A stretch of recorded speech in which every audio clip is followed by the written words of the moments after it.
મારું નામ નિત્ય ઘનશ્યામભાઈ પ્રજાપતિ છે અને આજે હું તમને એક સરફેસ ટેન્શનના આધારિત એક પ્રયોગ દેખાડવા માંગીશ. તો મારી પાસે બે ગ્લાસ છે કે જેમાં એક પાણીથી ભરેલો છે અને એક ખાલી છે અને એક મારી જોડે દોરી છે.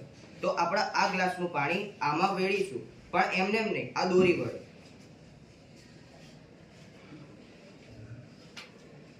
તો મેં આ દોરીને ખેંચી છે કે જેથી એનું તણાવ વધી જાય અને પાણી એ આ ગ્લાસમાં આવી જાય.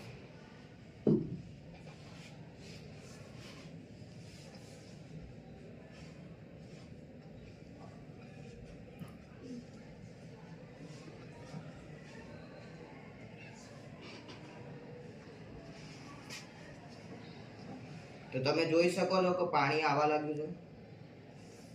આ તણાવના કારણે પાણીના અણુઓ એ આ ગ્લાસમાં આવે છે, નીચે નથી પડતા.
Thank you.